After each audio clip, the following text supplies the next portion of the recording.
workouts for the ankles, man. They're good. I got a bike for you to ride. I'm good, bro. I'm good too. A bicycle? A bicycle? If you got a bicycle. It is a bicycle. It's 2 wheels. Okay, bet. If I can pedal, I'm good. I'm with you. Well, you pedal, but you don't move your feet. Gotcha. You move your hand. Can I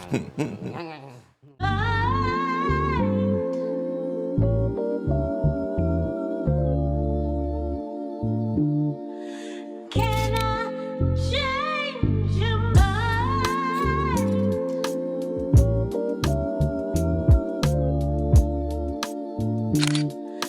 Can I change your mind?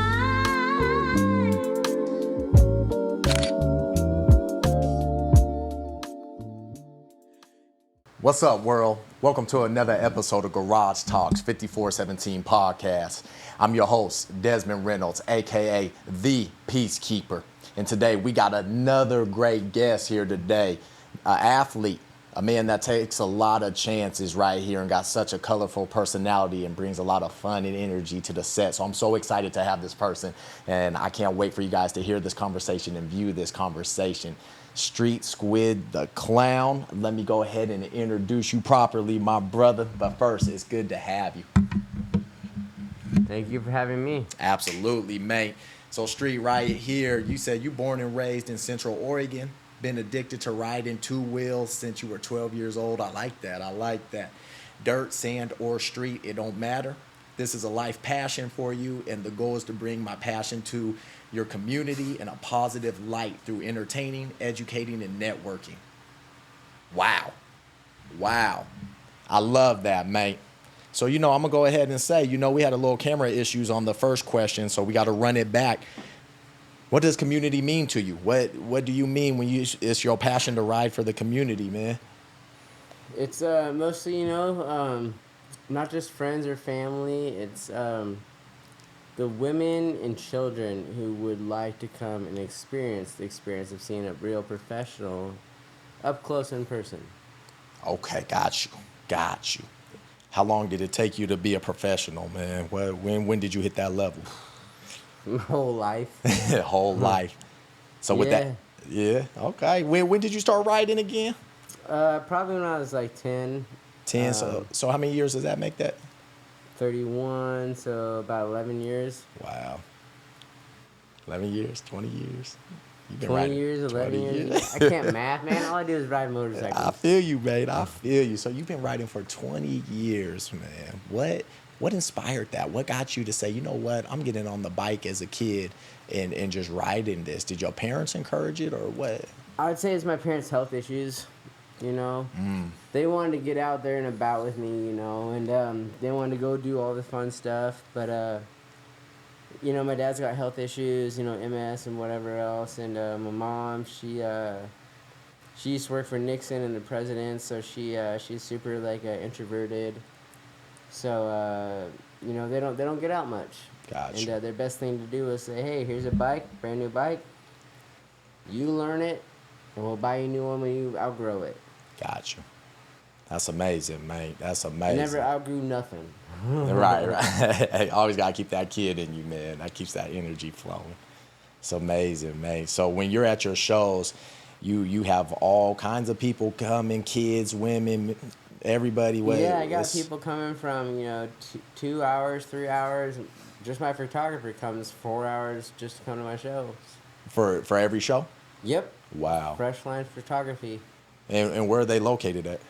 Bend, Oregon. Wow. So they're just traveling anywhere you got a show. Yep, they don't care. They come. That means you're good. That means you're great at what you do. That's also a friendship. Absolutely. I know we were talking before we got on here. You said with your riding, it also brings unity, man. And I thought that was really cool of what you were saying. Can you kind of elaborate what you meant by unity of people who might not usually hang around each other too much? I got the Mongols Bike Club. I got the Bambitos, the Hells Angels. All of them come and bring their child or their kid or their wife because it's at that point the beef just stops. It's all about what are we coming here to see. And all these biker clubs, Harleys, not Harleys, sport bike clubs, Jixers, sport bikes, Groms. They just want to see unity, and they want to see a real professional. Like that's something that people are yearning for. Is like, there's so many community groups and on social media, but there's not something with a real professional that's in every community group. Got you. Man, so you're saying those biker clubs come together where in other times they're beefing. It could be on site. But when it comes to you and your shows, everyone just got peace and Yeah, they're bringing their kids. That's dope. it's something I've never seen in my life. For sure. Absolutely. And when someone brings their kids, that's the ultimate honor. That's them saying, "Hey, we trust this environment. We trust this show. They're going to come chill." That's huge, man. Yeah, like I said, like I've seen people put their kid on their gas tank just to come to my show. So For real. That's dope. And that's what we about at Garage Talks, man. Unity, just different walks of life coming together and just having great conversations. So when you said that to me, that caught my attention instantly, man. And that's a beautiful thing you're doing, man. When two different people can come together where it's usually on site and they stop just because of you, it's powerful, dude. Keep that up, man. it's not just they say a picture can make 1,000 words, but a video can explain a whole new lifestyle. Absolutely. Absolutely. That's huge. That's so huge. You ever had like some of your first times riding where it got a little tense between those groups, Hell's Angels and them, where you were like, "Ooh, I don't know." No, because they're so focused on what I'm doing that they forget everything else. Absolutely. Like they all want to see me crash, and that's definitely happening. All I do is crash. Like if I could just stay on the bike, I'd be a way better rider. It's like a rodeo rider who just wants to stay on the bull for that extra 10 seconds. Most definitely. Bucking Bronco. That's all my bike is. It's just a Bucking Bronco. Oof. Just bucket, right? Right. But hey, you keep getting up. How I feel like a lot of people, it seems like, would crash a few times and then kind of throw their hands up and be done. How does the clown keep getting up, keep getting back on that bike and riding? Like what keeps you going, man? I do throw my hands up but for some reason there's, my wife, which has all the money, who says, "Let's just buy the new part you need," and that gets me right Respect. back on the horse.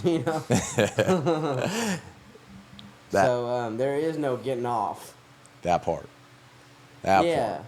Like if you're a kid, you go to Six Flags, you say, "Wow, that double loop-de-loop really got me feeling kind of silly in my stomach." The parents like, "Well, I didn't really get a good photo, off of you with the double loop-de-loops. Let's do it again with you smiling." The kid's like, "Dang it!" But you're going again on the double Mickey Mouse loop-de-loop. Right. Got to run it back. Run it back Right, again, even if you're feeling sick. I feel that. And so it's no matter how happy or sad somebody is, like the bike, it's always going to be there. I've learned a lot of mechanical skills, building this thing myself. Oof. It's a brand new bike, 2023, 2024, based on however you read the date. What make and model is it? So 2023, 2024 Yamaha R7. Yamaha R7, huh? Is that like the baddest of the baddest?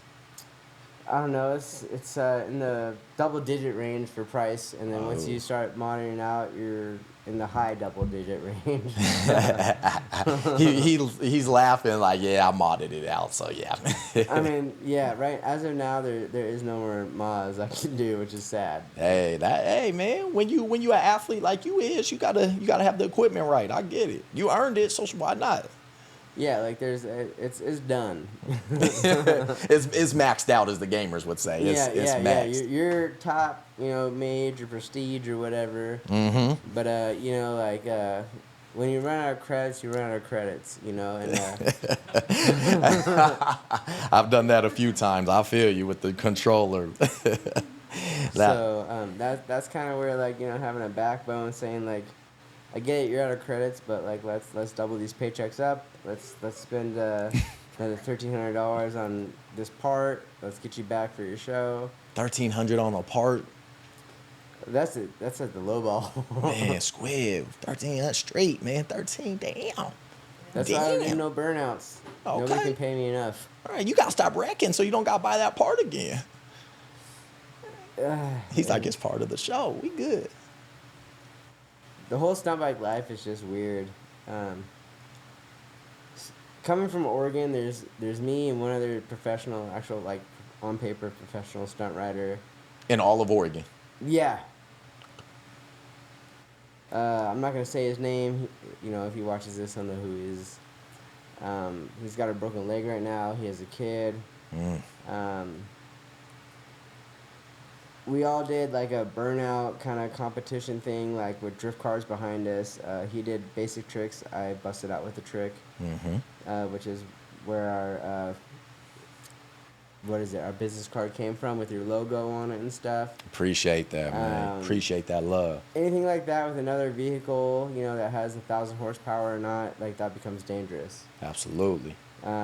So you know, he did the best he could at the time with the time and the street and the allowance that he had for his distance.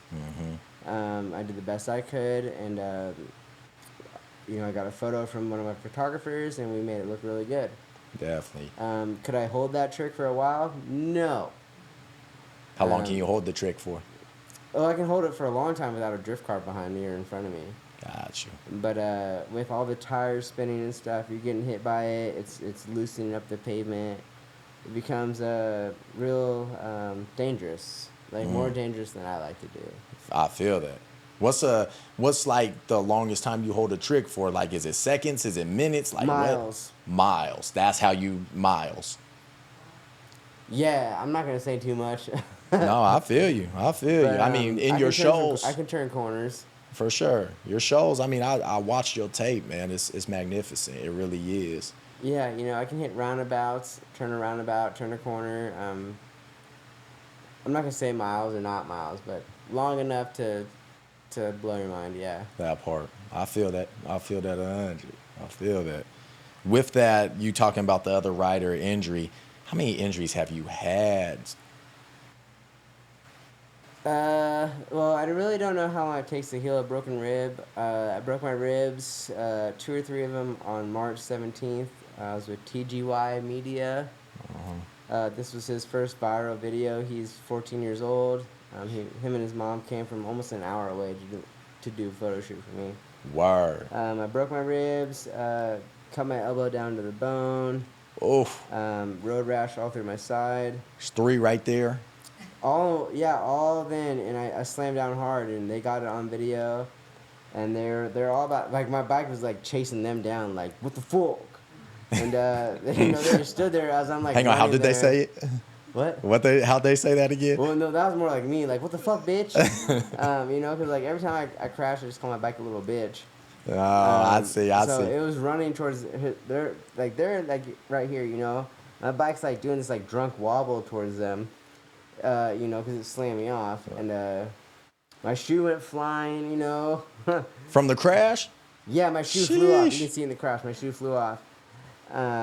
I went and raced my bike down, and like it hit a curb, you know, bumped over a couple times, and they're like, so like, do you need to go to the hospital? I'm like, no, let's finish this video shoot, and You know, got we back did- on riding.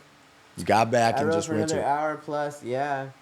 On you know, like 3 or 4 broken ribs, you know, elbow to the bone, you know, road rash, and then after that he did my wedding.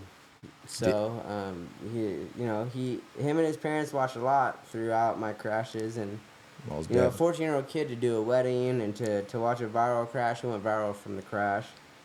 You know, stuff like that. You know, it's important for the community because like that just bumped him up somewhere else in line. Absolutely. Man, that's and for that, I mean, yet again, you crashing, you losing your shoe, you going through that, man. I would have been done riding that, but you stay passionate about it. That's huge. A lot of people would have been done. That's inspiring, man. It really is. That's crazy talk. Like, you lost your shoe crashing, man. Like, most people would have been done. That's what makes you special, right? That's huge.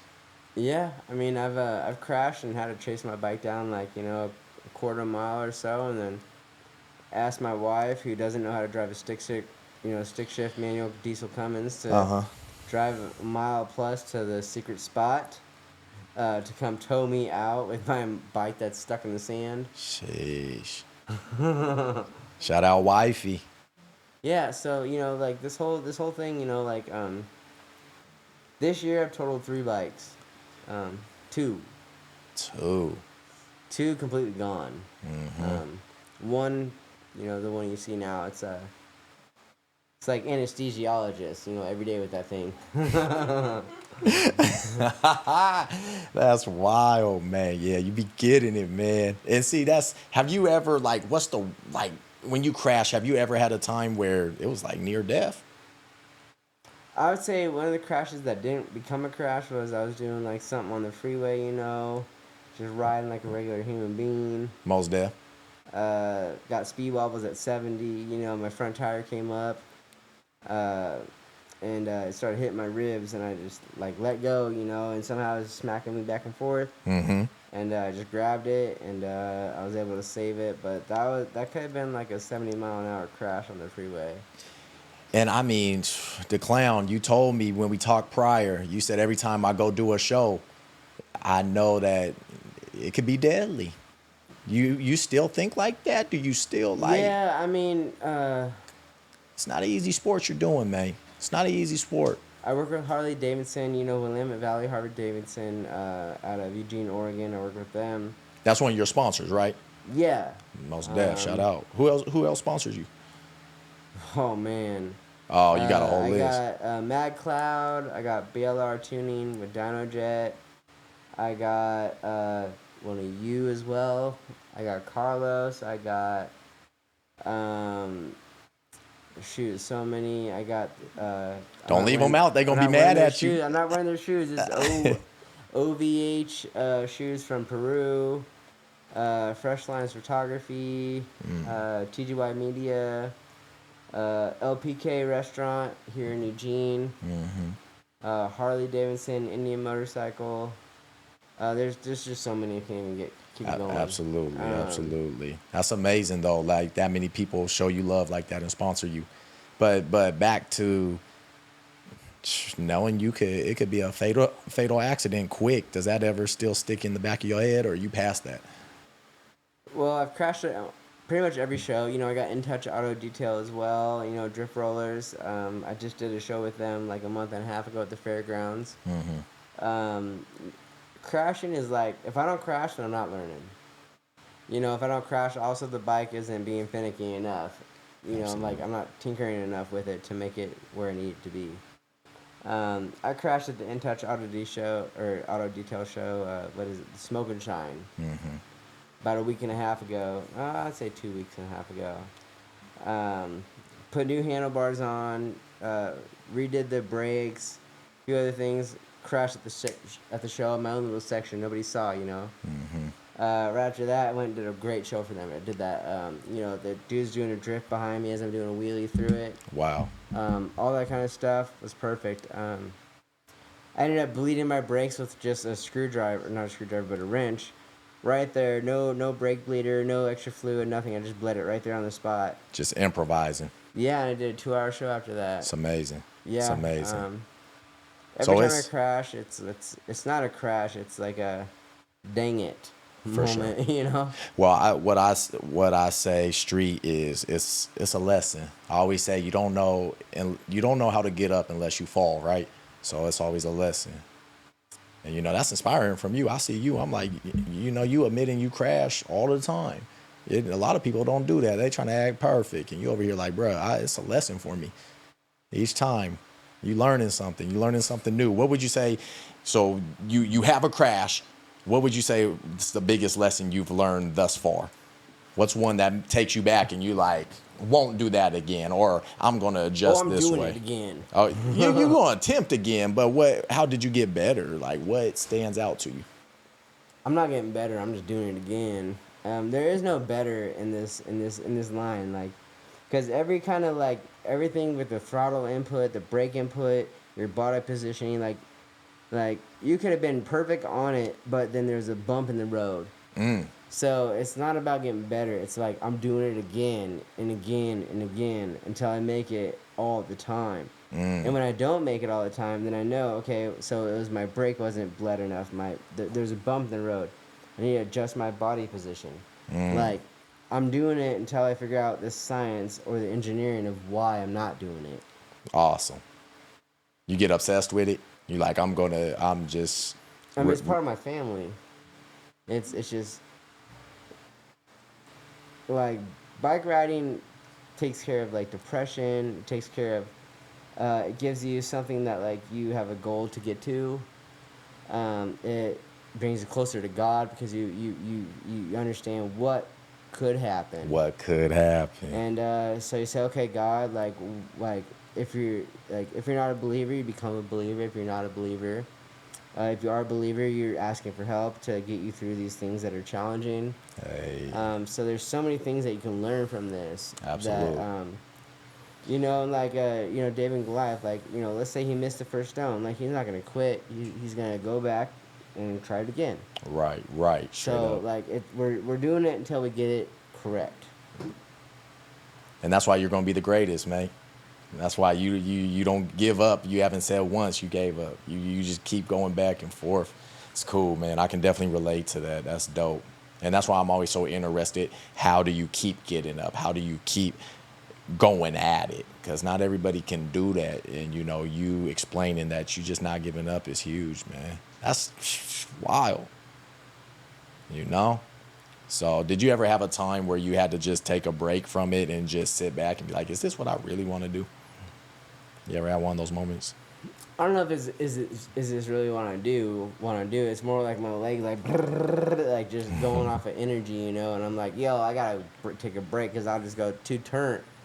So like I need to take a break, a water break. I need to go get I need to walk around the block. I need to look at my motorcycle a couple times, slap it, boom, boom, boom. But no, there's never a break. Like this is my calling, and this is what I'm gonna do. And if I don't make it, then I just need to, do a couple spins, do a couple circles, look up in the air, something like that to bring me back to reality and saying like this is obviously a calling for you, and this is what you're gonna do. Absolute. One of my favorite Bible verses, 2 Corinthians, we walk by faith, not by sight. So that's amazing to hear that from you, mate. That's so funny you said that, because I've definitely blindfolded myself in row before. There we go. See there, we right here, I've mate. done that before, yeah. I got you, mate. Well, my verses, man. So you just concreted that for me right there. I've definitely blindfolded myself in road. That's wild. You a wild one for that, but shout out to you. You definitely going by faith for sure, dude. So you got into this 4 years ago, like professionally. How good did it feel to start getting that recognition you deserve? How good, like if you think back 4 years ago, how good did it feel to get that first sponsor, to get that first audience? Not as good as I thought. Really? Dang. My first sponsor, BLR Tuning, he's been with me forever. This dude will never let me go. Or I'll never let him go. I mean, I'll chase him down. He works for Dyno Jet. Like, you ever heard of dyno tuning? No, I haven't. Like when you put a car on a dyno and they like do like that, and they do all that computer stuff. Oh, okay. Yep. They do that with bikes. Gotcha. And so they do that with my bike, but it's all nowadays it's all computer through email. Oh. So he picked me up right away. He's from a different city, different state, so he's out of town, a whole completely different state, out of Washington. He built a website for me off his own thing.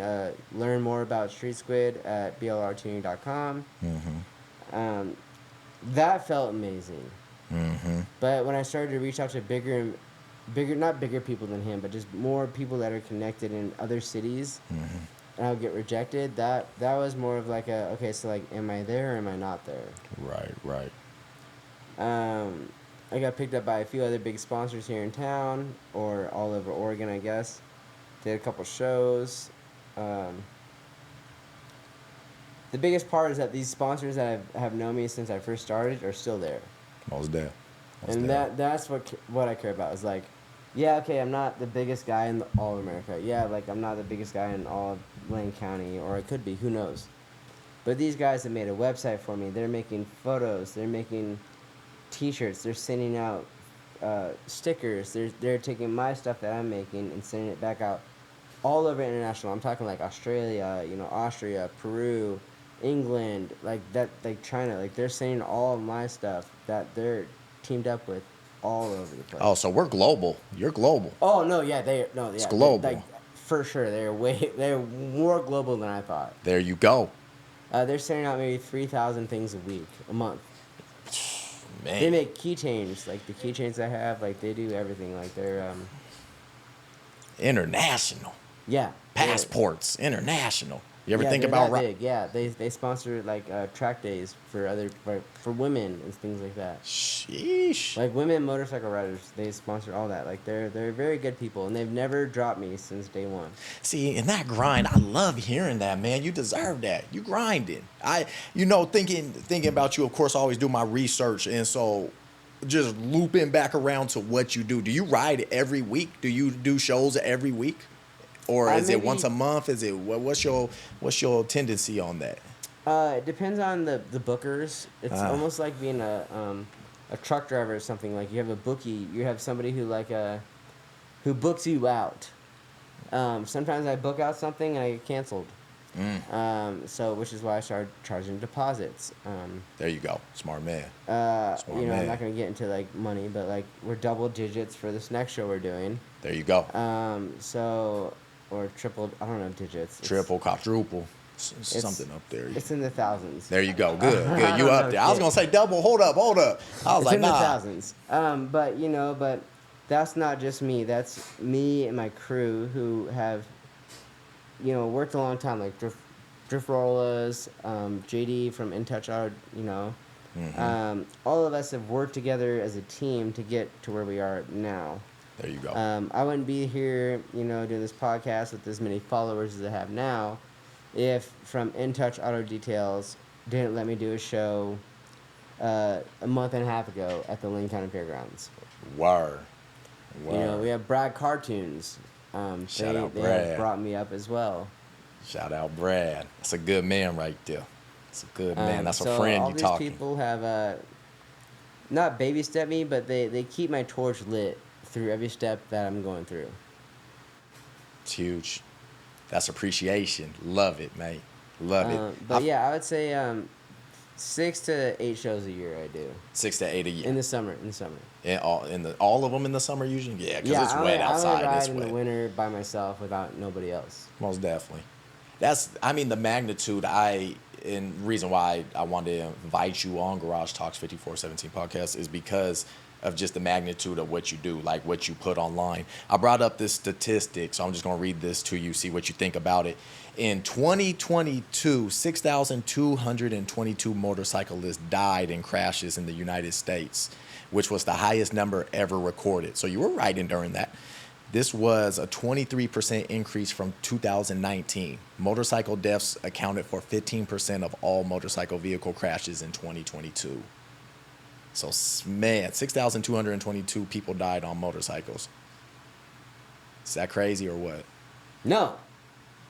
Not surprised. No, these are just kids out here or men out here on these brand new bikes that they get talked into by a salesman. And they go out here and they think they're like some kind of like whatever. And they're not listening to the road rules. They're not listening to their own consciousness. And they're out here just trying to impress somebody or explain to their wife why they needed the biggest, baddest bike, and then they wreck it. Like, that's not safe. So they're not taking the proper protocols. They're not practicing right. Some of these people don't even check if their tire's flat or not. Wow. What's like the craziest thing you've seen from somebody and you had to correct them quick? Because don't you teach classes too? I do teach classes, yes. Because the way I look at it, Street, is you doing all the craziest tricks. I read that statistic, and I'm like, yo, he's doing the craziest tricks. And I'm assuming these guys, out of the 6,222, they just on some normal everyday riding. So what's like the craziest thing you've seen from someone that's trying to learn from you that you had to correct? I've seen somebody on like a 1999 motorcycle thinking that their brake fluid is still as good as it was in 1999. Nah, no way. No way.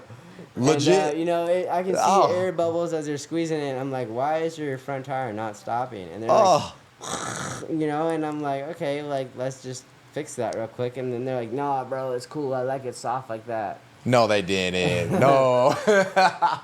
They tried to stop you and say, nah, it's good.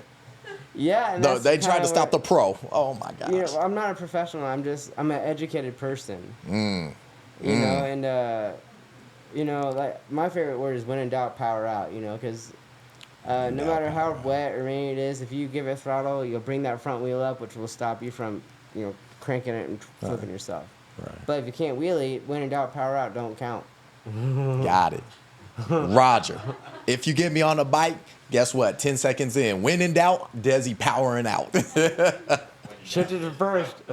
First and 11. World, he's trying to get me to jump on the motorcycle, man. Like, I'm like, bruh, like, I just know that ain't my section of life. You keep trying to give me a ride.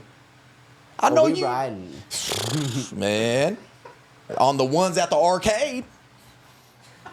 Can I ghost you or you ghost me? Either way. See, do I got the motion right? I'm Am I just going to cool? hold my face like this as you go. Hey, I'm with the athlete. So that's the only thing that's making me consider it. I'm with the athlete, like the teacher. But I do yoga. I do yoga a lot. hold up, you do yoga? Does that help with riding? Is that why you Yeah. say that? Okay, Yeah, okay. I call that whole bike my yoga machine. I see where you're going with this, man. You know, I do all the stuff I want to do with the bike parked, and then I do all the tricks. I do the stretches. I do the, you know, over the bars. I do the flamingos or whatever, you know. What was the hardest trick you had to learn? What was the one that was just kicking your butt? Foot drag, jump to spreader to 50-50. Explain what is that? It's where you do a wheelie with your, I don't know. Some of these, Ralph Louis coming in there now.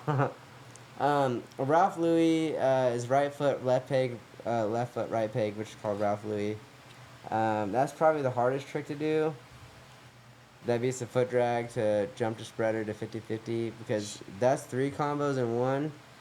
But the Ralph, you got to get the whole bike on the other side and then let one leg out.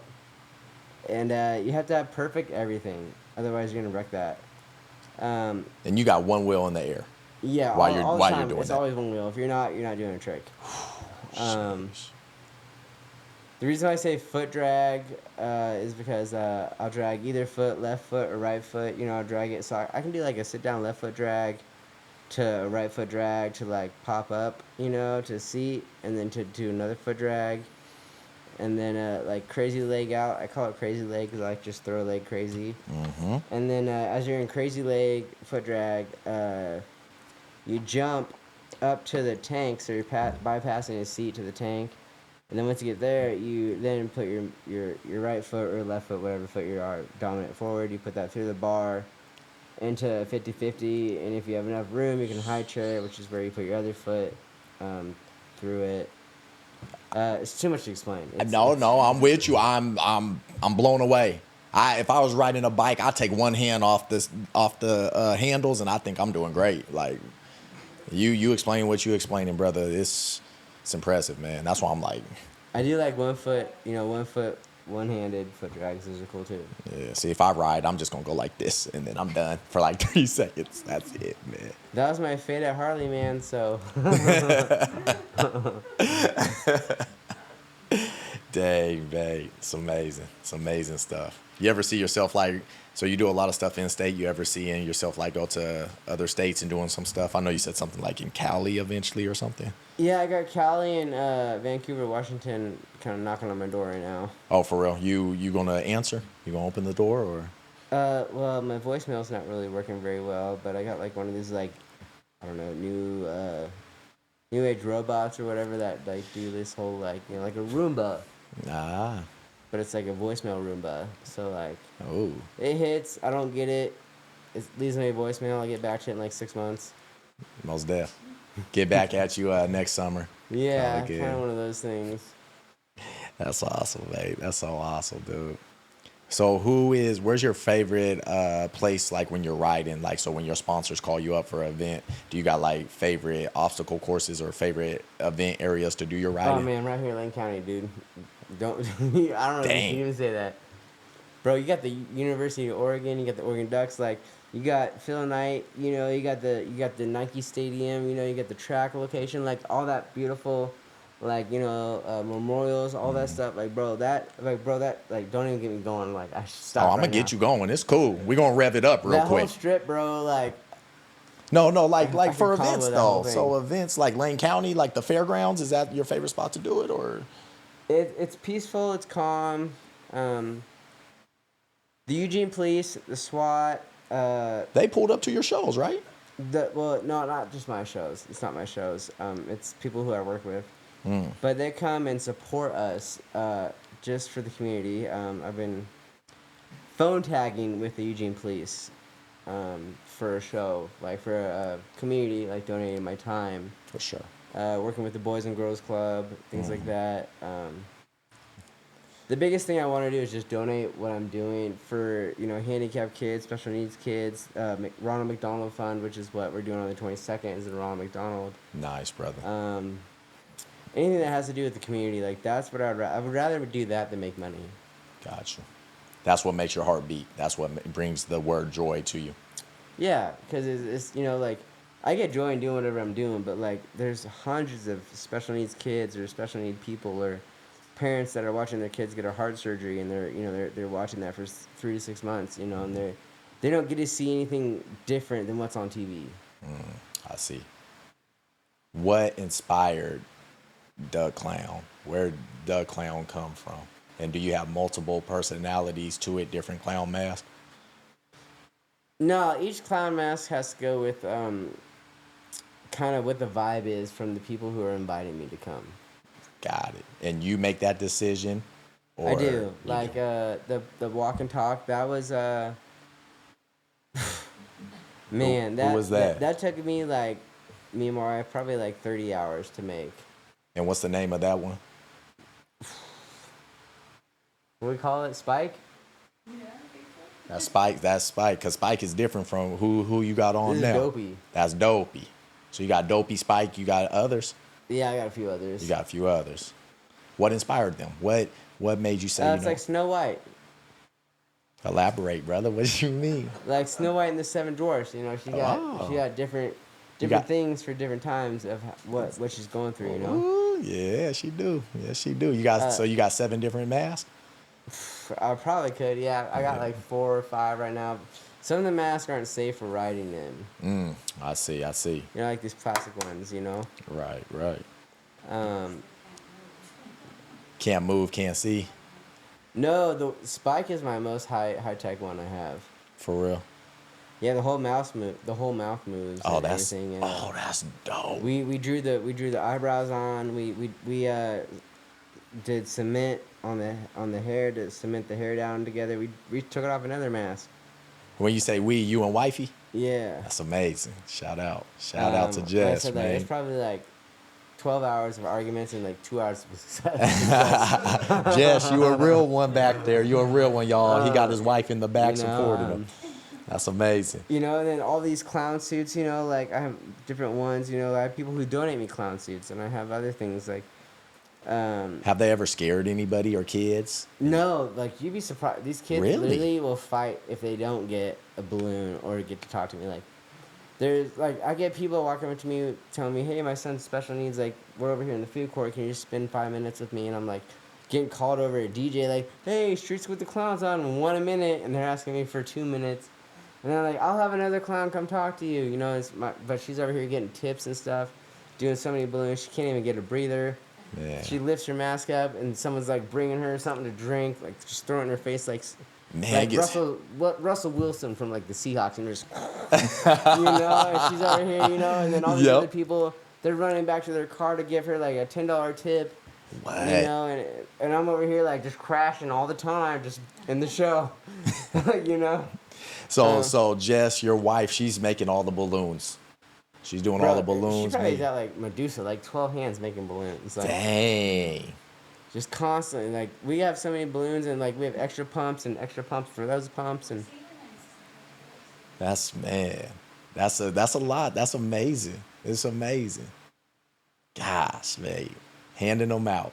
And so real quick, coming back to it, what started Doug Clown? Like when did you and when did you say, you know what, this is it. This the alter ego. This what's going on the bike. so I guess when I realized like okay, like I'm a good rider. Great rider. Sorry, I just got to throw that in there. There's a lot of other riders out here who ride just as themselves. But like nobody wants to go see a show with just that person. Like, but when you bring something for the whole community, the family, people who are in a wheelchair who want to get out of the hospital for the weekend, and that's like that's a real thing. Like some kids only get out for so long. Wow. And they want to go see this show because of you. That's different than you being just a regular human being in a regular helmet with jeans on. Like you're coming as not a circus, but you're coming as like something that they don't get to see on a daily basis. But there's tons of stunt riders out there all over the place, but they're not bringing the family fun, which is what these people are looking for. I love it. I love it. And how long have you been doing that for? Wearing the mask and everything. Oh, I was straight street whatever for a long time, man. I'd say the mask like 2 years now. It's amazing. I relate to you, man, because I had to really lean into being a peacekeeper, man, and I get it. I feel you. It's not a mask, but it's that higher level, that higher personality that God gifted us, and it's cool, man. I feel where you're coming from. So when you do that, that is what sets you aside, just like what peace sets me aside. Not everybody can say, yo, I'm a peacekeeper, and I feel you. I might not have to dress up as it, but I hit that switch and we on. And I see when you riding, I see it in your eyes like I do right now, and it's that switch is hit, and I think it's a beautiful thing, man. And I just want to let you know right here, right now, keep that ish going, man. That's special. It's like when Kobe laces up his shoes or Jordan, we locked in. Oh, they locked in. You lock in. It's a 3-throw. It's right there. It's a slam dunk. Stephen Curry. That part. So I feel you, and that's another thing that I can definitely relate to you on. We got that special level up, and you're doing it the right way, Street, and that's what I love. You straight up and down with it. You take a crash, you take a bump. I take a crash, I take a bump, and we get back up. So man, you're a real one with it, man. Just gonna say that right here, right now. With that being said, man, I'm gonna go ahead and ask right now, do we got the honor of you taking off your mask? What? My mask? You gonna take it off? Bro! I know you take off a freaking mask, bro! Street, sit your ass down. Ah, he did it. Let's go. It's an honor, man. I gotta shake your damn hand to that. Deal. Thank you, brother. I got a lot more to talk about with you, especially now that you got that off. Fine. Let's go ahead and tell them. We met in high school. Let's talk about it. You hit my DMs. I didn't know who you was. My social media guy, my teammate, my family was like, yo, this person hit us. Thing I told him, I said, he got a good cause. I know he do. You pulled up to me at my favorite coffee spot. Shout out Rooster. You pulled up to me. Something like that. I yelled at you with crutches. You sure did. You sure did. I said, yo, I got crutches. Come talk to me. You did. I was like, huh? I didn't even have my glasses on. I was like, hold up. Who is this? I'm squinting. You had your hair all like... Had the mane going, huh? Oh, yeah, you look like a Clydesdale. I was going to roar, but then I said, that's good people. And I knew God lined us up right there. I knew. That's what solidified it. And I let Kev know. I said, Kev, we're going to be all right. And he was like, He's like, who's this guy? He was at but first. I can back you up. He was, man. He was. What, the Rooster. The Rooster. Shout out Rooster Coffee, y'all. Shout out. Shout out Rooster Coffee. What's up with the sponsor? Also, $29.99. Yeah, they be taxing, man. We met in high school. You want to start? Bro, we barely met in high school. I was always in jail or getting in fights. Bro, I remember I would come in. We had what's her name? She's a white lady. It was a computer Yeah. class about business. It was well, we had economy. I know we had that. That's business. We Yeah, had had economy, economy, yeah. and we had Mr. Love Dawkins. No, it was a dude. It was a woman, dude. We had a woman. Yeah, there was a woman teacher as well, but I feel like you were in Mr. Love Dawkins. We had 2 classes together. We had 2. Mr. Love Dawkins for sure. I remember. Shout out, Mr. Love Dawkins. Him, man. No, high school was so weird, man. I did get the turnaround award through Mike Bellotti. That's what's up. Now, what's that award mean? It means that you're so shitty that you turned your life around. You got to graduate on time. Take it street. It's Congratulations. It's given by the University of Oregon. Wow. Did Did they give you like a plaque? Yeah, they did. That's what's up, I man. had who's a wrestling coach, math coach as well. Oh, Mr. Cardwell. Mr. Carbo was there. Shout out Mr. Cardwell as well. With Lindsay Langlois, I got Homecoming King. Yep. Shout out Lindsay, man. Lindsay, Yeah. her brother Derek, too. Yeah, Derek too. Shout out Derek. There's a lot of things that I should not have gotten that I got. I remember Kona Cafe was always bringing food. Man, Kona Cafe, they had in them boxes. I get that in a muffin, man. $2, dude. $2, man. You That's know, crazy. eating good. I really don't remember a lot, man. I said I got hit by a car. You know, I was getting surgery like every other 6 months. Is that why you were, like, when we met, is that why you were in crutches back then? Because I remember when I met you, you were crutching around. Yeah, I got hit by a car. Like I said, I only had one lady I saw the whole time. You know, other than that, it was just Wow. school and trying to rehabilitate myself. Most deaf.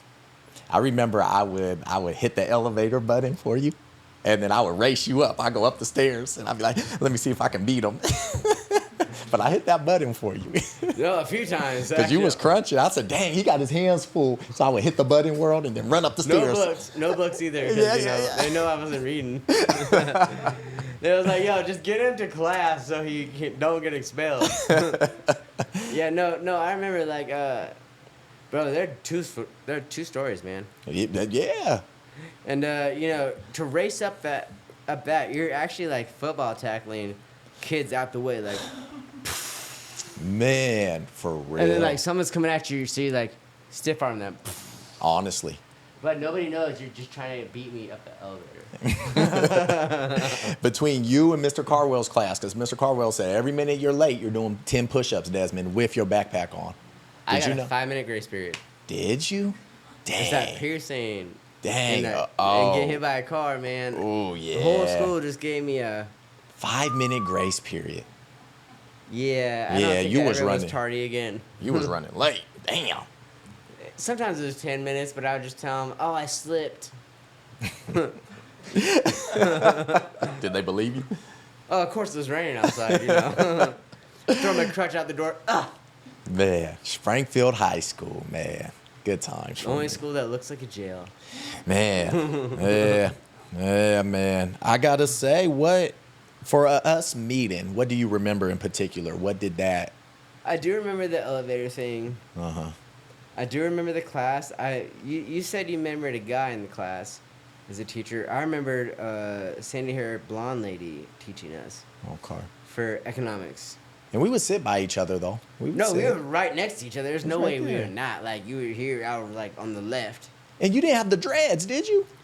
No, I had like afro. Yeah, had the fro, had a little curl going, right? Yeah, I had a little afro. curl, little S curl, going, little Yeah, I had the afro. little But I S hardly curl. made it to class because, like I said, like I got arrested by like a couple of cops at school and like then a few other things, and then I would never make it to class. So I'd be out riding my BMX bike or something, or whatever. I got hit by the car. Or, like, my mom would pick me up early to go do my paper route. Just Mr. Trunnell is probably the only reason why I graduated that school. Mr. Trunnell, Mr. Trunnell. man, he was on you. He was the night school and the summer school teacher. Okay. I would text him at like 10 o'clock at night, like, hey, I'm ready for my test. And I can't say too much because it can get him in trouble. You But he good. would unlock these tests at magical hours of the night. Dang. And I would end up passing things that should have kept me in summer school for 2 or 3 years. Hey, we all need a little nudge, a little give me sometimes. We all need it. Yeah, and at graduation, he gave a little speech and said, what me and him did was one of his best times as a substitute or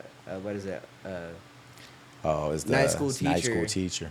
that he had in his life, because I was always a go-getter. I wanted to get out of that. Right. Yeah, you made that turnaround award. What did that mean to you for somebody to not give up on you, to be there with you the whole way? Well, I mean, for a teacher, like, a lot of these people, like, they're in their mid-30s, 40s, and, like, every kid says they're going to do better. Mm-hmm. Especially when they're, like, facing night school or summer school. Absolutely. But for some kid to, like, blow your phone up 12 times in 20 minutes, Mm-hmm. he's trying to do better.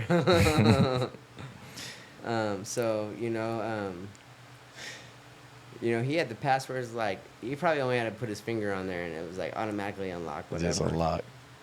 I know as a young man, we need somebody that just you feel comfortable with and not giving up. So I know that helped a lot. I know you telling me right now it helped a lot. Oh, yeah, like... If it wasn't Mr. Truntle, would you get through? I guess No, I wouldn't have. for sure. Because none of the other teachers, they did that for me. Like, they would deal with me from the time school started to when the time school ended, but they wouldn't deal with me after school hours. And that was they were done. They was done. They Needed was a done. beer. They was clocked like, out. I'm No, out. I mean, not even. They might have been eating a Caesar salad, But they was done. Dang, but man. they was done. Like. For sure.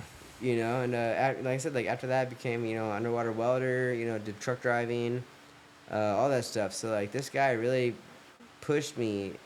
Even like when I went to jail, he was still there when I got out of juvenile detention and stuff. He was still there, ready to unlock the next course to better myself. There you go. That's huge, man. You didn't sleep on that too. Another testimony to you. You didn't sleep on it. You didn't shrug them off. You trusted them, and now you doing what you do. Congrats, man. How much did it mean for you to have me and you as homies?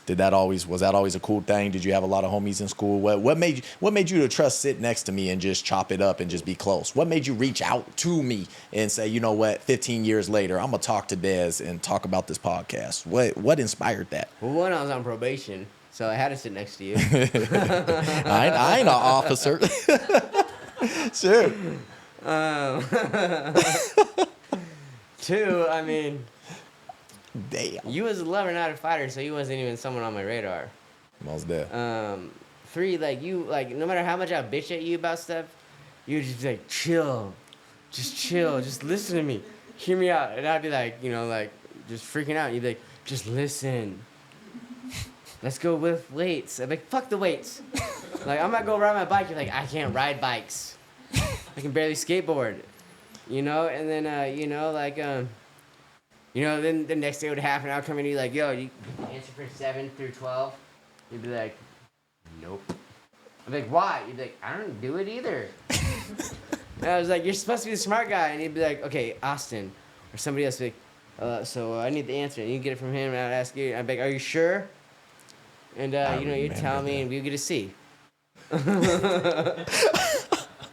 Dang, man. So at that point, I was like, all right, he's trustworthy. Who else there? But the more we went through it, like I said, you was racing me up the elevator. Like, if I could have turboed the elevator, bro, I would have definitely beat you every time. Oh, for sure. Yeah, bigger springs, stronger elastic cables, faster electronic board. The elevator would have been straight to the top. But you was already waiting there, like, so what took you so long? And then you see that I'm limping or whatever. You help me get to class, and then you'd go to pull my seat out, but then the teacher would say something to you, and so you'd focus on her, and I'd still be there you're gonna pull my seat out. And then I'll get a tardy for still standing up, as everybody else is still sitting down. I was off social media for probably 15, 20 years. Wow. Okay. Miguel Camarino reached out to me and said, yo, I haven't seen you in 15 plus years. Because social media wasn't a thing to me, this whole writing thing is just, That's who I am. Not the social media, not the 25,000 followers in a month, nothing like that. Like that wasn't a thing. It's just me doing whatever. But these people, I guess, want to learn about where that came from, just like you did. Absolutely. But you have a lot to offer and give, and to match my intensity with your calmness. Thank you. To make something good out of this podcast and out of what's up. And that's why I reached out to you. You know, I blew up your sponsor. I blew up your promoter. You know, I blew you up like 6 messages a day. I chased you down to Rooster. Thank you, man. All the love. Oh, yeah. I was like, babe, I'm going to go get coffee. Literally, I'm like on my iPhone, like, go left. Oh, past it. Okay, you turn. Not that really is a thing, but no, I actually saw you with your lion mate and your Simba thing going on. And Thank you, man. Thank you. I Good to hear I told that. her, I was like, yo, I skidded, you know, I might have put a mark on the tire, reversed it, and then I pulled in the parking lot, and he's like looking there like, why is there crutches? Oh, you look like somebody used to open an elevator for. Straight up, mate. And I mean, yeah, you even said that like when we first started, like, oh, I remember you. Yeah. Soon as I looked in and we locked our eyes, I was like, bet, I remember 100% now. I was like, he dreaded. He got the Bob Marley dreads for sure, but I Right. remember. You know, energy don't lie. Yeah, crutches don't either. No, they don't. That did help. I ain't gonna lie. They've been following me my whole life. I said, dang, 15 years later, he in the same crutches. I seen him. He good? those are the same. Those are the same crutches. No From joke. high school? Yeah. Dang. Yeah, they're the same crutches from high school. If that- I had to adjust them because I guess I got shorter, so I had to lower them down.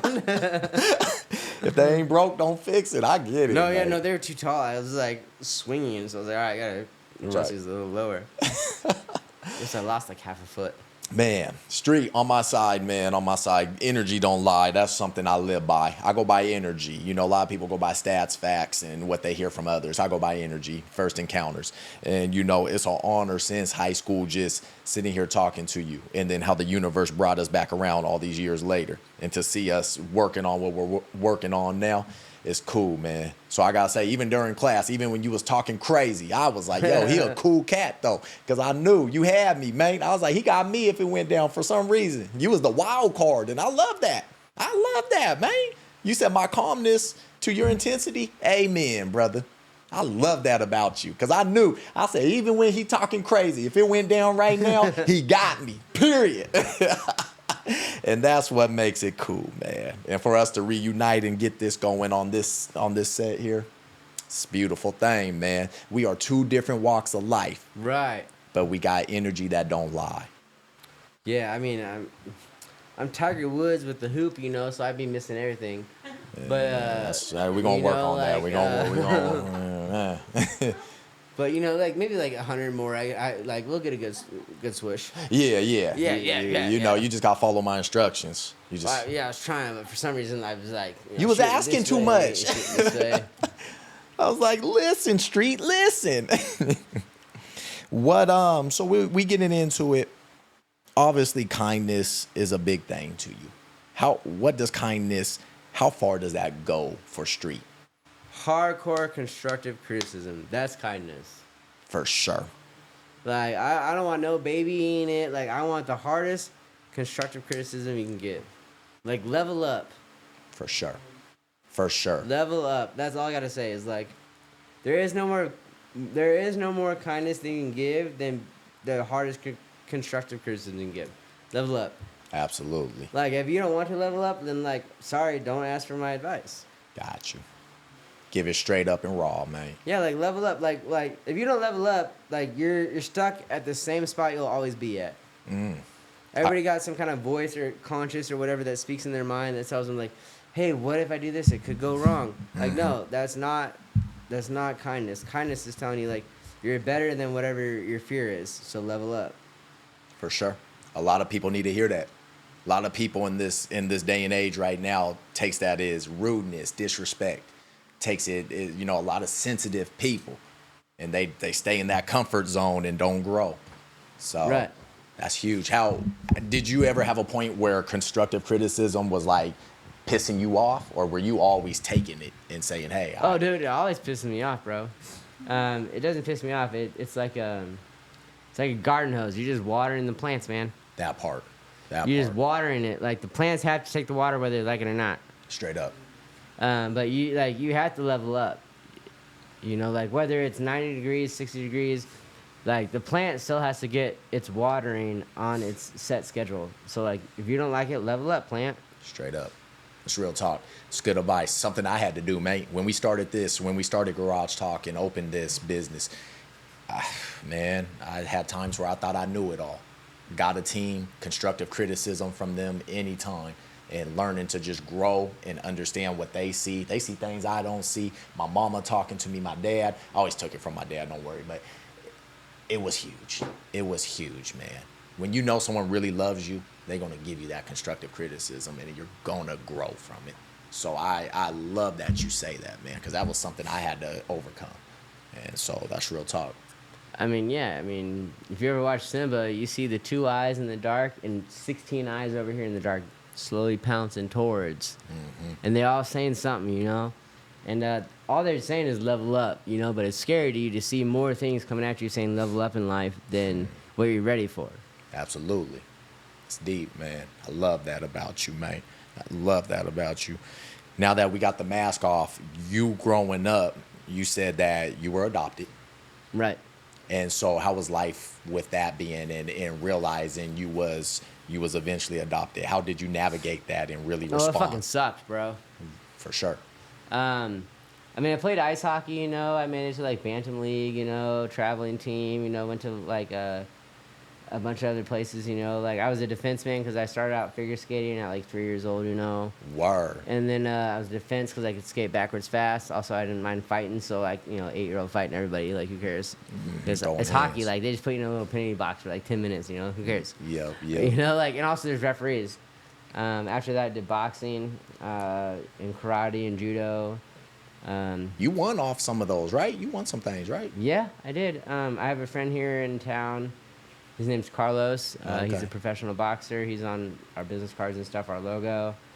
We had another friend. Can't really get too much into it. No, you good. Me, Carlos, and this other guy, we all had the chance to go pro. It's kind of weird. For sure. So you was really in that. So that was before Yeah. riding. Man. So did you channel? So you saying just pretty much like growing up? How old were you when you realized like got adopted? Probably 10, 10. 10, 11. Yeah. When I realized that my whole family was white and I was black. Start putting 2 and 2 together. I mean, also I went to military school, so all these kids be talking shit, and I was like, all right, I guess I have to fight now. Right. You know, and then all of a sudden I became like squad leader, and I was like, wait, squad leader, what is that? You know? And I was like the black dude who was a squad leader, and that was like weird. Right, You know, right. because it should be a white dude. Absolutely. In charge of 30 other 9-year-old kids. Right. But you, 9-year-old black dude in charge of 30 other white kids. Hey, salute. You know, so Leader.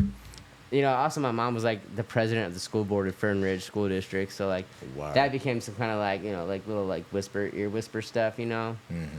But probably around then, also my sister had miniature horses that we owned, and so that became weird as well because like my white sister has miniature horses and real horses. Yeah. And then there's a horse stable like out of like 37th or 40th in like Maine by like I don't know, like Jasper area. So she had that, and then all of a sudden she was doing like miniature horse shows, and I became like a black neck, like a black redneck, like chewing tobacco, you know, like the big slip, like snaps. you can get in there, you know. Yeah. You was You know, Darius like Rucker. 12 years old, Oh, yeah, you know, like, you know, passing the thing, you know. You know, like, Hey, he still got the snap to it. oh, I'm not gonna talk about chewing habits. I know. You good, man. I definitely still chew sometimes. But yeah, so that's kind of when I realized is like, yo, so my sister she was doing like rodeos and fairs and stuff like that, and she was traveling to California to my uncles and aunts who had miniature horses and doing shows for them. But all that seemed weird to you during that. You were like, this is just different? Yeah, is that what you're because saying? I was like, where are all the black dudes with cowboy hats? You know? Yes. And I'm a black dude and like, you know, real high up, you know, with like air yachts and like a big thing of Skull, like peach flavor, of course. Dang. You know, and I'm sitting here on 12 a years dirt old, bike, hitting probably the chew, 12 to huh? 13. 12 years old, it is too. Okay. Chewing like real beer, yeah, I guess. Damn, gangsta. Okay. Shooting deers or whatever, shooting grouse, with shotguns and stuff. Nothing I should be saying. Now she owns like a place out. She owns the backside of Yellowstone. Oh, what? Okay. Yeah, it's crazy. That's She what's owns the backside of Yellowstone National Park. So You go visit out there? Go see him? No, big no on that one. Oh, gotcha. You It's weird. understood. It'd be weird. When it's family, it's tough. Was it a tough combo to have with the parents when you just put two and two together?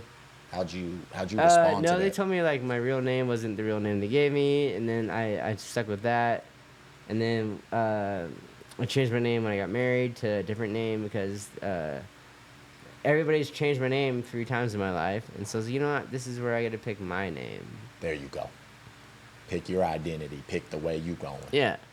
How's that felt? Did it feel good when you did that? I mean, yeah, it's been good. Everybody's been calling me that. We've been going by it. We ain't saying it here. Don't worry. No. We just Yeah, my talking. job, I'll have Joe cut it if we said it. Yeah, everything's been going like to key by how that's supposed to be. For sure. That's amazing, man. So you choosing your own road after finding out what happened. I mean, I know I couldn't imagine like just looking and one day just being like, oh, they're not the birth parents. So that's a huge obstacle you really overcame. That's so amazing. And you turned out doing what you're doing. Yeah, I mean, a lot of the, I had like 16 surgeries growing up, mostly skin grafts, on my hand here, stuff like that. Like my real parents tried to burn me to death. What? So that was like its own thing in its own, That's what happened with the hands? Yeah. Wow. So that was its own thing. So like, there's so many stepping stones to go through, and life goes so fast. Yes, it does. That you can't grasp everything at a young age on what the stepping stone is that you're going through. Absolutely. Yet again, bringing that back to us, you came from your journey, you came from your path, and I know you said before we got to shooting, just having my mom pull up and the support and love she shows me, it really meant a lot for you to tell me that and remind me. I will always say we need reminders in life. I'm not quick to forget, but it was cool for you to come in and say, hey, you got your mom's right here. She helping you. Hold that close. You brought us food. You brought us love, you and your wife. And I gotta say, that's the beauty of this podcast is our 2 different journeys coming together like this. And we get it. And God just provides that every time. And I'm glad you the man you are today, because you really doing this, mate. It's an honor, bro. And just hearing your story, like for real, you almost dying as a kid, like come on, man. And then finding out that your parents is not your birth parents, and you still this gentleman that you is, it's an honor. And you're giving all this love back. You know how powerful that is, mate? It's powerful. And I wanted to hold this in to tell you to your face on this podcast, because that's powerful, man. There's a lot of cats out here doing wrong with that energy. So what you doing, keep it up, Street. You're a real one. Thank you. Welcome. You're a real one, man. I'm always going to keep that 10 toes down. We keep it 100. I always say Garage Talks is a safe space, and that's what it is. We open up here, we keep it 10 toes down. And so you taking off the mask and showing us you, honors, man. So that was big, bro. I felt it, mate. That's a big deal. I know. Then I'm going to hear about this later. From who? All of them. All of them. It's going to be like Green Goblin, the mask talking to him. Man, kind of back to cycling, though. Does wifey get nervous? She ever be on you? She ever be like, yo, man, I don't know. You doing some crazy stunts. Now that you got the mask I think on, everybody, man. even my sponsors, get nervous. Mm-hmm. They be trying to talk to me, and I just got this whole, like, teenage thing going on, like, la, la, la, la, la, la, la, la. And like, I'm some, like, 12-year-old girl or something, like, oh, I'm never going to get there, or Bad Girls Club or some shit. Right. But I just be like, talk to the hand, and I just be walking out and getting on the bike, and I just look at them as they start, like, as I ride away, I just got the whole glare, like, bye. Right. And then I literally crash, like, as I'm turning the corner. That's about it. So, yeah, everybody's nervous, like, my wife sewed this thing up, like, 3 times already, like. Man. I'm just happy it's still here. Absolutely. That's why she your better half, man. She got your back. She never stops you, but she nervous. She concerned. Jess, you a real one. Yeah, like I said, like my parents don't like coming to my shows. My sponsors don't like coming. Like I mean, you had a little taste, but like if you actually just see me like trying, the whole taste goes away. It's a real platter. Absolutely. And Humbly said, it's a whole platter.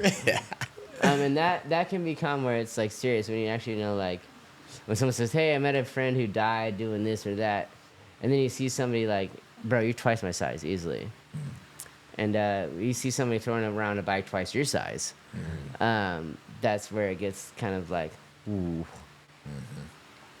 And for me, I'm just like, whatever, like RuPaul. You know, I'm out here just riding. Absolutely. That's your passion burning. That's your passion. Yeah, like that thing don't even like. I'm not even worried about what's going on. I'm just like, let's do this, bro. Like I look at that like Mike Tyson with this tiger. You know, like this is my tiger. Like it ain't no big deal. But then all of a sudden, Tiger goes crazy on him. Right. That passion, man. I'm so glad you listened to it. It's crazy because it's true. You get so many voices. Don't do this. Don't try that. Don't. You gotta listen to that passion, man. I love it, man. I love this. Yeah. And I can relate. I get it. I got people. Oh, why you doing this? Spending money on that? You doing this, man? I gotta walk the journey, not you. Shoot. Right. I feel it, man. Straight up. You a real one, man. The journey's the hardest part, man. It's like you know, Mad Max. If you've ever seen that show or the movie Dune. Oh, It's I haven't seen Dune yet. everybody's just out there walking in the middle of nowhere, and we all try to go to what we think is what's calling us. Man, ain't that the truth? I just need some water on the way. We all right. I need more than water. That part. I need water, rest breaks, smoke breaks. Not weed, cigarettes, you know. Oh yeah, some ciggies. You know, chew breaks. Every break you can get. I'm definitely a crawler. How, on that note, how do you deal with the mental hurdles? Like, what's your counter? If you have doubt in your mind, you hitting a wall somewhere in your profession. How does Street get over that mental hurdle? I know you said you just don't give up, you don't stop. Is there any other tactics that you use that somebody might need to hear? I name my bike Little Bitch. Right, I remember that. Because you know, whenever I crash, I'm just like little bitch, and then I just get back up and do it again. Like For sure. if I don't do it again, then like when am I gonna do it again? That's true. Like, that's pretty much where I have to leave it. Taking that lap. No, they do say in a study that it's good to just step away from the situation, work on some other stuff, and then come back to it. That is a real thing. So I'm glad you do that. That's something I learned. Like they say, the analogy is pretty much it's like when you start a puzzle. You don't want to take the middle piece of the puzzle and start with that. You want to start with the outsides first and build the border and then work your way. So that's a key Shit, thing to do. if I go by that, I'll be way better by tomorrow. Well, there you go. That made sense, huh? When I heard that, I know, man. Same thing. I know. I was starting with the middle piece as well. Yeah, I'll be better by tomorrow. Just wait for my new video. He's like, shoot, I'm going to go do that now. Oh, my goodness, man. Staying strong. That's it right there. You ever need a workout to ride a bike? Do you got to be fit or not? I don't know. Like somebody at work today, you know, said like, what's the word? Like a subtle fish? Not a cuttlefish. It's a sucker fish. They said I'm toned. I'm not just skinny. So I don't know what that means. Yeah, shoot. I mean, you toned. You got some By definition. the way, in like going. 118. Does that help? That helps, right? Riding and flipping. I don't know, man. Like I'm a really skinny guy, but like I have like weird forearm muscles or weird like leg muscles or arm muscles. Mostly because I'm constantly doing this. Yeah. You know, with the bike, and it's mostly me just trying to hang on. But after like months of this and years of this, it becomes like a yoga or like a saute dance where like I'm constantly about to eat it, but then for some reason I'm flying back onto the bike. Sheesh, mate. Sheesh. It's a salsa dance is what I'm doing every day, and so like I'm not trying to, but it makes me do it. Absolute. So yeah, I'm doing some kind of workout. I don't know what this. I don't know. I can't do it, I but feel you. when I'm on the bike, you'll see it. It's I can't do it. Got that rhythm going. Rhythm yeah, is. it does something. It's like a shante. I can't. Yeah, it's right here though. It's somewhere right up in here. Huh? Yeah, Well, you know what I'm talking about. What? Shante. I can't say it, but yeah. And then, Balance muscles, man. yeah, my bounce, and then sometimes the legs go like way up above my head. I don't really know what it's doing. Dang, you doing a whole thing out there. I'm not trying to. I know, but man, that's cool, man. That's cool. How's it feel being on this podcast? This is your first podcast. How's it feeling so far? How we doing? First live podcast. Yeah, I'm on podcast every day with my motorcycle. It's like, yo, you ready for today? I'm like, yes, I am. You know? Every day it's like, you ready for this trick? I'm like, yes, please. I guess, can we just do it later on? And it's like, no, now. You're on footage. Because people like, so like I got permission from a church to work in there. I'm not going to name the church, but to work in their facility. Oh, wow. People will just pull over and slam their phone out their window like, and all of a sudden now I'm on a podcast. I feel like not a real podcast, but like on a video cast, or people like with their kids will pull over with bounce houses. Damn. Huh? She knows what I'm talking about. There's a bounce house. What? Yeah, I can't even explain it. It's so crazy you can't even explain it. And they pull over and they're just like, Oh, they're sniping. I call that snipers. they're like, wait, can my dog get in the photo while you do that thing?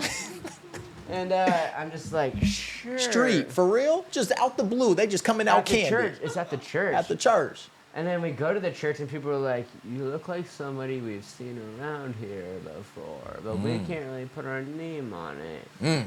No, I'm the dude at your church when your church is closed who gave us permission to come, but then I go to their Sunday service and they're like, you just, I can't put a pin on it, but you look like somebody we've seen. I'm like, yeah, I'm the guy who's like here Wednesday, Thursday, Friday, Monday. Man, Street? That's wild. You got to have insurance on your body or your something? So in case something happens, you got to be insured. Are you insured on your body or just your bike? Everything's insured, but like, what's that gonna do? The mean, bike is like a skydive competition. You know, you just let go, and you know it's there. That part. Hopefully you land. Shoot. Well, I'm landing, but how I'm landing is the problem. That's the Street. man. No, this church, you know, they're in Springfield. They've given me a generous amount of room. You know, I grew up in this church as well, but they've done a lot for me. They've given me leeway to their facilities. They've given me that's where I practiced before a couple of my shows. It's super, and also we went there to learn more about God just from them letting us. You know, cops have came and they've looked at the flyers that the church has given us and they've just walked away. Wow. So this church has opened up multiple doors in this industry just from them giving me the space of their space. And how's that help with your spirituality? I don't say religion, I say spiritual energy. I know we had a conversation. It's just showing me that like there are other people out there, whether they're, you know, a church pastor, they're white, they're black, they do or don't condone what I'm doing. Absolutely. They are still doing it out of the goodness of their heart to allow me to do what I'm doing on their property. That part. Are you more spiritual now yourself? I know there was a time you said you wasn't at all. What's that looking I think like I'm for still sure? at the same spot. And what's that? I'm mostly an agnostic. Got you. So in between. Yeah. Like a hybrid almost. Yeah. Like you trying to find out.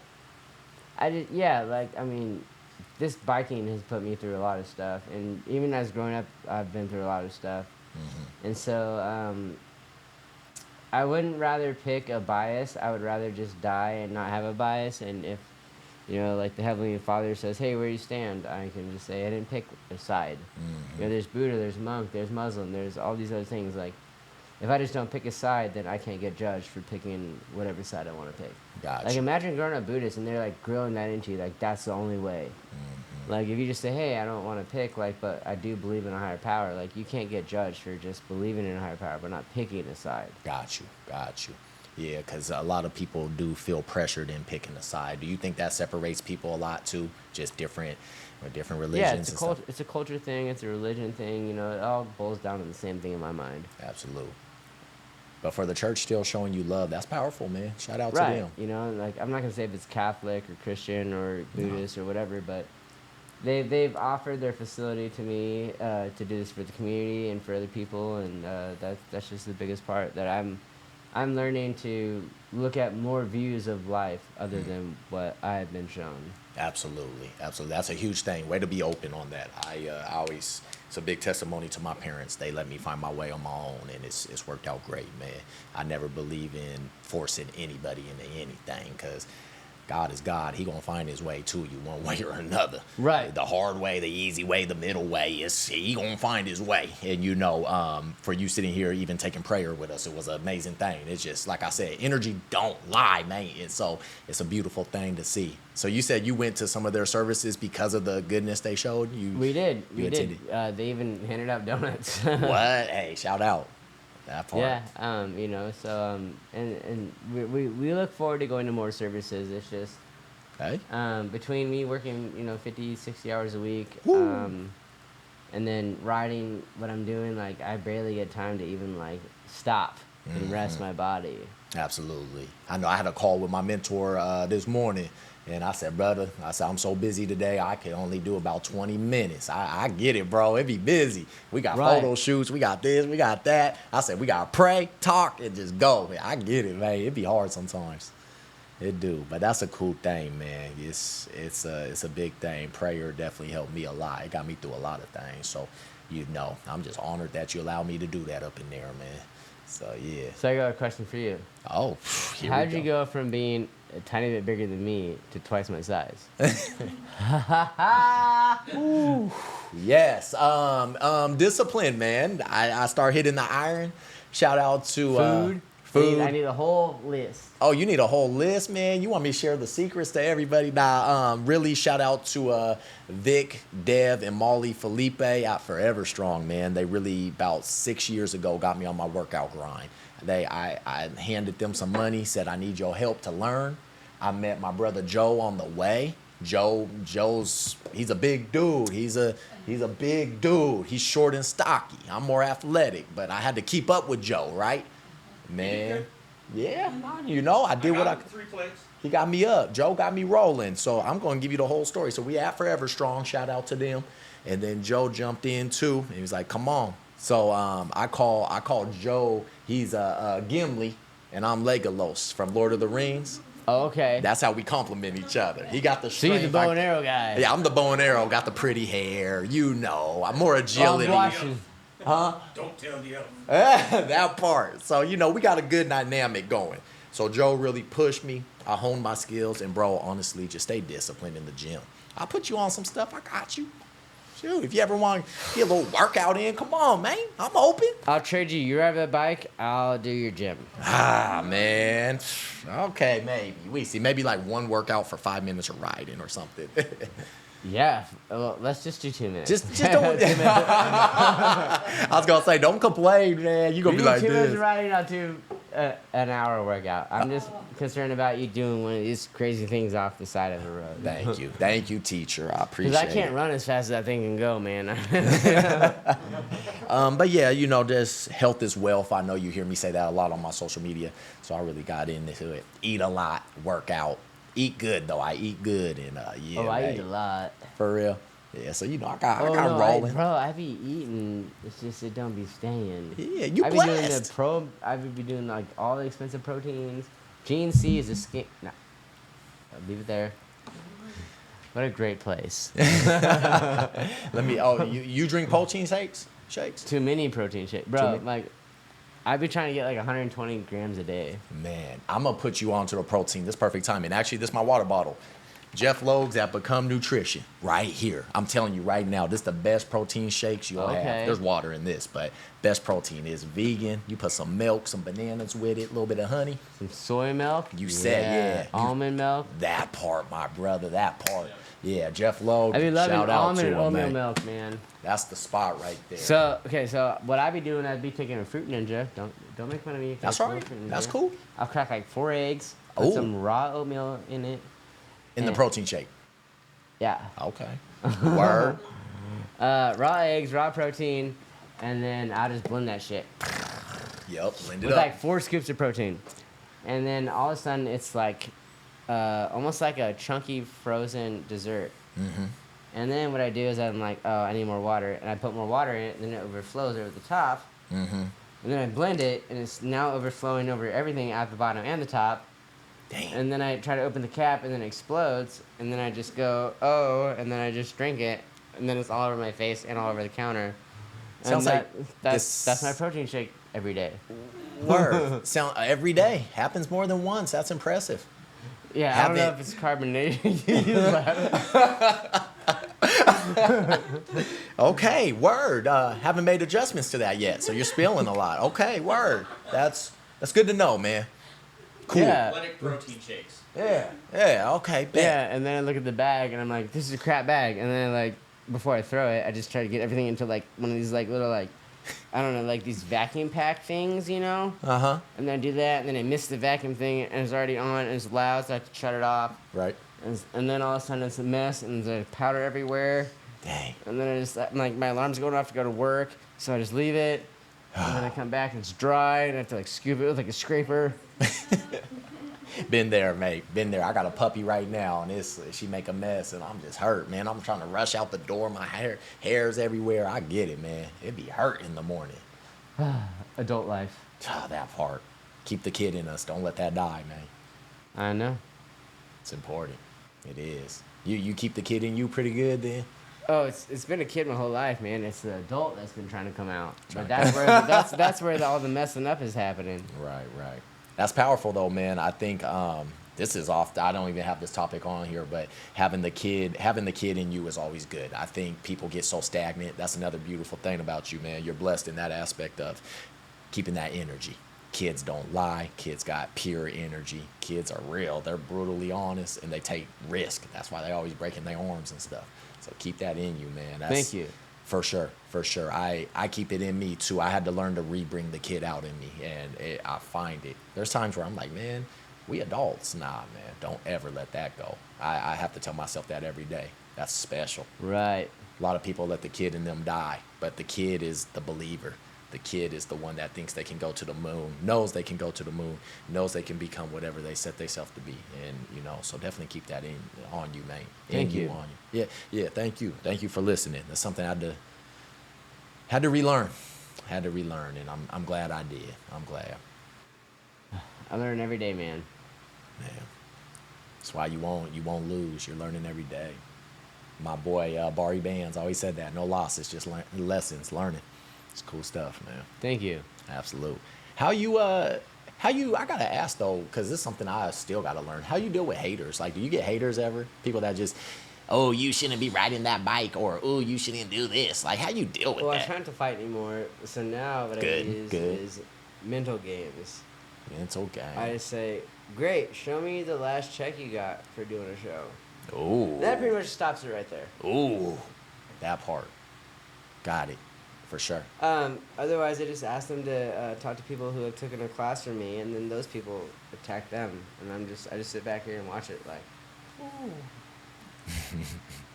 because they're like, you don't know this guy, he's so good, it's just I just watch people who have taken something from me or learned something from me just attack these haters, and I just sit back here oh, I never even thought of that. Oh, I did do that. Because I teach so many people, and I do so much stuff that I forget what I've taught somebody. Mm-hmm. Or I did the group classes. People bring their drones out and all that. Dope. Any hater, come see me in the streets, my guy. Hey. If you can ride better than me, then fine. If not, well, then go back to the back of the line, and it's $20 an hour for class. Hey. Hey. You can come take my class, and I'll teach you. That's about it. That part. Now, how do people get a hold of you on the class? Do they go to your page? They can go to Facebook, streetswiththeclown.com. They can go to my Gmail, streetswiththeclown at gmail.com. They can go to BLR Tuning, learn more about our friend Street Squid. Sure. They can go to your page. Yep. They can go to my page. They can go to Instagram. They can go to Mad Cloud. In Touch Auto Detail with JD. Hey, shout out. Drift Rollers, shout out. Pretty much anything with Streets with the Clown, you'll find out about me. Okay, you can go got to it. Eugene Police's page. Oh, they got you on the Eugene Police page? We've done a few things. I'm just tagging their stuff. Oh, for sure. But you'll find ways to find me. But it's all about just skill learning is all I want. I want people to be safe out here. I don't want to see a post on Eugene motorcycle riders. Another rider died today, rear-ended somebody. Like, Man, why? For real. Why? Like that part. because you don't want to reach out to me about how to brake better or how to do something better. Like, Yep. like I'm not trying to say I'm better than anybody else, but I'm just saying like if you're a hater, and you're like, oh, I can do better than that. Like, all right, then come show me. I would like to learn. Exactly. Hey, that part, man. Show me, because you coming with the constructive criticism, as we learned earlier. You gonna let them know what's up. Yeah, like I'd like to learn. Like, also I'm sure I can get a hold of the other guy in Portland. The other professional who would like to learn too. Man. If not, then like you don't really have much to say. So just listen to what we both have to say, because he does shows just like I do, and we both have dumb things to say, which is all we have. Straight. But a few of those dumb things is something that's gonna help you in life. Absolutely. Lessons yet again. So, Street, on another thing, what inspires your tattoos, man? Are you sleeved up on both arms? Double sleeved on both arms, back pieces, chest pieces, almost double legs. Dang. How long you been tatted for? I know it's been a minute, man. I know I'd it's say been a minute. since 13 years old. Got your first tattoo?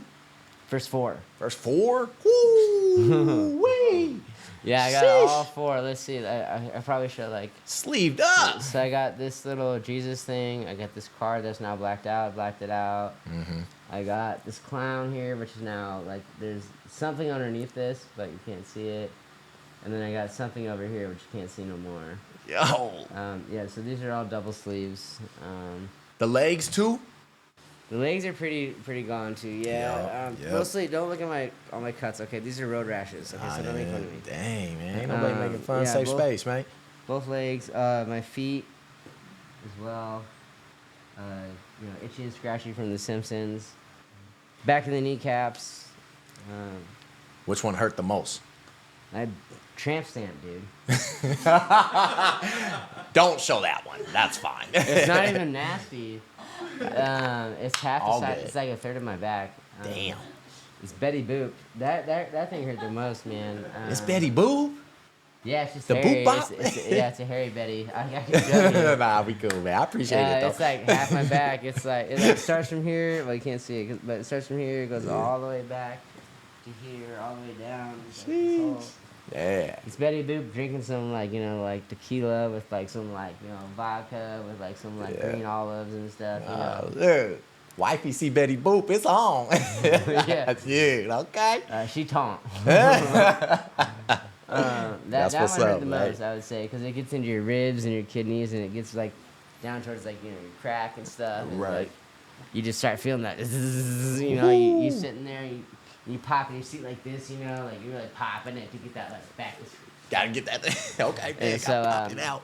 Yeah, you gotta pop. Gotta it out. hold the twerk. Yeah, no, gotta you hold hold it. it. Yeah, you're like holding on to the chair, like. Sheesh. There you And, go. That's the most. That's the worst. It's more than my. I have a whole couple paragraphs on my shoulders. I got all up in here. I hear the ribs is the worst. My cousin got his Those ribs. are wussies, man. They never had a tramp stamp. Dang. Cousin, A you man hurt. tramp stamp is different than a rib. Okay. A man tramp stamp is a booty bomb. Damn. That part. The ribs is cake, bro. I got both my ribs done. That's cake. Oh, yeah. There's nerves in your back that make you do this. Oh, yeah, definitely. And you be doing this. I said, dude's telling you to stop moving. You're like, I'm not. But you still be doing this. Got that needle in there. Man. Yeah. And he's bet. like, just quit. I can't get it. And you're like, all right. And he's like shaking. And then all of a sudden he's like, all right, are you ready? And then he's like, sprays it with like that green soap. And he's like, ooh. And then he gets in that spot you want. And then he's like, I got you. And now he's like in it. He's like, don't move. I got it. All right. I got the perfect. And that's how they trick you into getting that big thing on the back of your butt. Dang, man. Shoot. Most girls be getting something like this big, like from here to here, like just like that random heart, But you got the whole thing. Oh no, it goes all the way to kidneys, both sides. And it gets the whole. Sheesh. Thankfully, I don't have to relive that. Probably till I'm like 70, which I'm gonna be moving more and more. I'll be like doing like some disco moves, like cha, because it's just be like hurting so much. Sheesh. I Yeah, need no, to- under the armpits, you know, like my whole face is tattooed, like underneath my beard, you know, underneath my whole like chin strap, my neck. Oh, for real? Oh, You know, like you snaps. can't see anything under the beard. You know, I got my eyes, all that stuff. Like Got I had the eyes. eyeliner done. You know, like the whole like permanent makeup thing. Mm-hmm. My earlobes are cut off. Oh, you know, snaps. on both sides. Swagged out.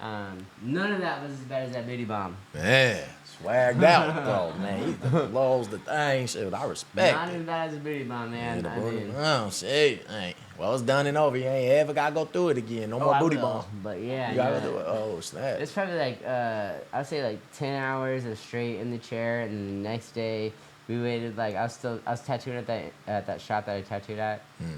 Probably a week later we hit it again. Oh, so you was an artist yourself? Tattoo artist I yourself? was an artist for a while. Yeah. For sure. It's- You just done? You don't do it no more, right? No, I'm a tattooist. I'm not a tattoo artist. What's the difference? Tattooists can just like, so let's say you and your parents, or you and your dad, or you and your girlfriend go to a duck game or a beaver game. You're like, yo, I love this fucking emblem, bro. Put this on me. I can do that. Got it. But you bring me some shit that you've been dreaming about for 10 years, and you want me to trace it down, and then you come back next week with this new like hockey emblem you want. Right. I just wasted a half a month drawing a thing for you, and now you come up with something else. Now I gotta throw that away for no money or deposit, and I'll Oof. do this on you in 20 minutes. Yeah. Like we that's heard. an artist. I'm a tattooist. Like I would do exactly what you bring me, and we're not deviating from that. For sure. Yeah. Well, this the mission. We right here. Yeah, we on it right now. Yeah, we gotta be on that. Dang. Yeah, that's a tattooist. Dang. Were you because you said you also did underwater? What was Underwater welding, or What- it's more called commercial diving. it? Got it. So you was in the ocean. They throw you in the middle of the ocean. They do, yeah. They kick you off of boats. They make They you kick swim you off far. of boats like Sparta, like ah. Well, you just jump off yourself. You do long deep swims. You swim in a pool. You have to make a whole lap underwater without coming up, or you fail. You gotta learn rescue diving, stuff like that for people who pass out. You have to learn how to dive with a broken helmet. So like if you're 100 feet down, 200 feet down, you have to learn how to like breathe through a broken mask and come up without drowning on your own. You still got one of those helmets? You kept one? Okay. I have one, yes. Damn. Those helmets are for either people who are rich, filthy rich, or have made it that far in life. For sure. They're about $10,000 a piece. Damn. How long did you do this for? Until COVID hit. Till COVID. Yeah. Did you be seeing like all the wildlife underwater and stuff while you working? No, you don't see shit underwater, bro. It's too dark. Oh yeah, after 40 feet you can't see nothing. Oh, that's wild. See, I couldn't do that, man. That's so you down in there, the pressure on you. Oh, dude, man. Yeah, shout I out. blew my left ear out. From what? Going too deep? No, just slipping and falling. You walk off something and all of a sudden like you're done. It could be a 3-foot drop, but you don't know because you can't see. Right. That's wild, But man. your ears need to clear like that, you know. Right, And right. You can't get back to clearing. Man, they better be giving you bags of money. I'll be shoot. No money. There's enough dumb people to sign up for it. Oh my gosh. Right? Truck driving is probably the best thing, or logging. Truck driving and logging were my two favorite. For sure. Until you start riding the bike and then, well, do it Oh, I still like truck professionally. driving way more. For real. Yeah, there's just Okay. something about truck. Like I did the heavy haul, so it's like the 105,000. The big stuff. And you get paid to sleep. It's the coolest thing ever, man. Oh, that's pretty dope. That's pretty dope. You get paid like Obviously. $36.50 to sleep. For real. 12 hours a day, 17 hours a day. You just get paid to sleep. Dang. They'll call you over there. Hey, you're up next. Like, oh, yeah, right now. Okay, yeah, Jumping cool. up. And then that's it. And then you drive like 15 hours or something like that. You get your little breaks. Would you know what you're carrying? Like, would they tell you like this Yeah, is it the was haul? wood chips. All wood chips. Yeah, I hauled Word, wood word. chips. From like Coos Bay to Albany Flake. That's the place in Albany. To like right down here by your house. International Paper or Georgia Pacific. Dope. Yeah, like I said, it's like it's $95,000 a year job. Damn. Just driving and sleeping. Yeah. You know, crazy thing. I was in Colorado not long ago, but on one of my shuttles, this lady, she drove for a private company that was contracted by the government, and her hauls were missiles. She was telling me all about it. She said, yeah, she was like, it's pretty crazy to think like any day I could like accidentally crash and blow up a missile. I was like, dang, man. Does she have a TWIC card? I don't know. I just was talking to her in the TWIC's, airport.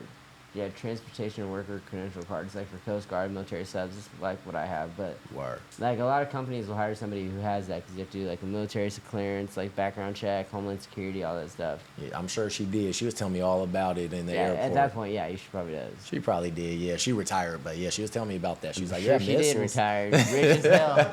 For real, man, for real. It's Retired crazy. at 34. Man, that part, man, for real. I was like, dang, just carrying missiles. I was like, I'm glad you didn't crash. But yeah, man.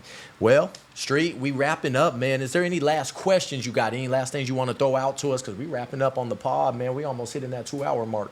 I guess the question is, are you gonna make it to any shows this year? I'm going to do my best, yes. If you got a ticket waiting for me, man. There ain't no tickets. It's free. I'll just pull up. Just pull up. Squad, you hear that? Just pull up. You guys always get in under me. Thank you. Or anybody that's with us. No registration fees unless you're entering a car. September 19th at Harley Davidson this month, Okay. 4 to 7. 4 to 7. Harley Davidson in Eugene, right across from the LCC. Bet, yep. The 22nd, which is 3 days later on a Saturday in Bend, Oregon, Ooh, I from could use a 11 to binge. 5. Yep, 11 to 5 in Bend, Oregon with Royal Tent and Dip. Mm-hmm. That's free as well. We're also doing free drift card rides Yep. with Cole, Okay. drift rollers. Okay. Bet. Yeah, we're going to try to pull up on you then, man. We're also donating to Ronald McDonald Foundation. There we go. The feeling of giving back. There's nothing better, man. Right. Nothing better. Taking care of those in need. I love it, man. It's huge. Thank you. Absolutely. No, thank you, man. Thank you. I just appreciate you really blessing us with your presence, man. No, thank you, man. Always, brother. Your hand's like 3 times my size. Hold on. Let me look bigger than you for some. Here, like tuck your pinky away and stuff. Okay. Bet. There we bet. go. There we Like go. that. Yeah. Here, I'll take my thumb out too. I'll take my thumb out. Yeah, There we go. there we go. There it is. There it is. Right there. That part. And world, on that note, thank you. Appreciate y'all listening in, watching us, tuning in. Another great episode of Garage Talks 5417 podcast. We got Street Squid the Clown, mate. It's a wrap. We did it. Go ahead and make sure you tune in, sub, jump in on the comments. Love y'all. Bless up, world. We out. 25K. Hey. I do mechanics. I don't hold it right here. I don't feel it. You got It's still not happening? Because you're like, I'll switch your side. You're right. Get your bucket, man. Get your bucket. This is why you didn't do basketball. No.